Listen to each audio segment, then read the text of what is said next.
Allah ya Rahman ya Rahim ya Malik ya Quddus. Pemirsa Net TV, jadi dalam berjihad pun kita membutuhkan skala prioritas.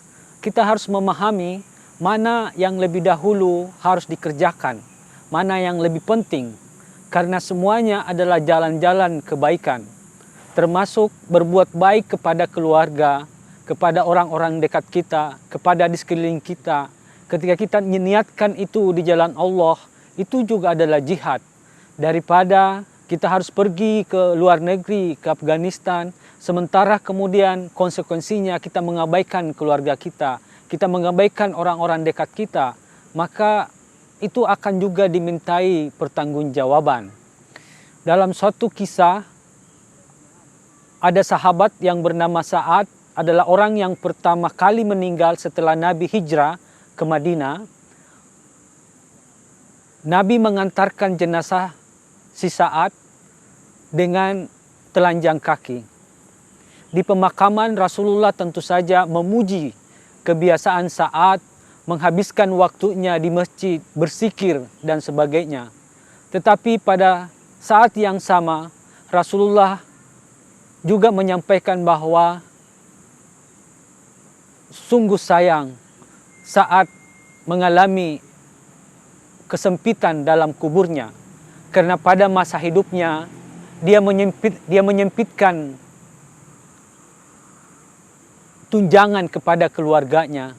Dia cenderung mengabaikan keluarganya.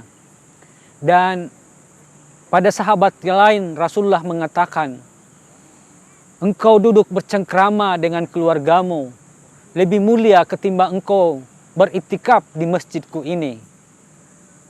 Pemirsa Net TV yang berbahagia, dari itu kita bisa memahami bahwasanya jihad pun memang mesti kita lihat skala prioritasnya. Karena sebagaimana kisah tadi, Sa'ad dalam pandangan Rasulullah mengalami kesempitan di alam kubur, karena selama hidupnya dia menyempitkan rezeki untuk keluarganya. Oleh karena itu, dalam berbuat kebajikan, termasuk dalam jihad, kita harus bisa secara cerdas memahami sesuatu yang lebih penting, yang lebih prioritas ketimbang yang lainnya. Kalau sekiranya ada yang bisa digantikan dan ada hal lain yang tidak bisa tergantikan, maka pada posisi itu yang tak bisa tergantikan harus didahulukan. Kita harus secara cerdas memahami hal-hal yang mesti didahulukan. Seperti Al-Quran menyebutkan, wa'ati zal qurba hakkahu wal miskin wabnas sabila wala tubassiru tabsira.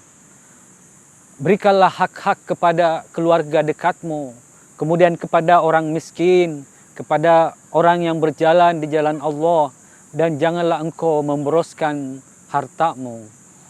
Jelas bahwa Al-Quran menekankan kita untuk memperhatikan orang-orang di sekeliling kita lebih awal, kemudian yang berikutnya dan berikutnya. Dalam kisah juga disebutkan ketika suatu saat Rasulullah mengatakan, aku merasakan hembusan nafas Ar-Rahman dari Yaman. Aku merasakan embusan kasih sayang Allah dari Yaman. Dan Rasulullah menyampaikan kepada sahabatnya, sekiranya suatu saat Rasulullah meninggal, maka Rasulullah meminta kepada sahabatnya untuk menyampaikan salamnya kepada sahabatnya dari Yaman, yang kita kenal dalam dunia sufi adalah Uwais Al-Qarni. Apa yang dilakukan oleh Uwais Al-Qarni? Uwais Al-Qarni mengabdikan seluruh hidupnya untuk membahagiakan dan berkhidmat kepada ibunya. Uwais Al-Qarni tidak pernah berjihad di medan perang, tetapi kemudian Rasulullah memuliakan dia. Bahkan dalam kisah sufi disebutkan bahwa Rasulullah menitipkan baju yang dikenakan Rasulullah untuk diserahkan kepada Uwais Al-Qarni atas jasa-jasanya berbakti kepada ibunya.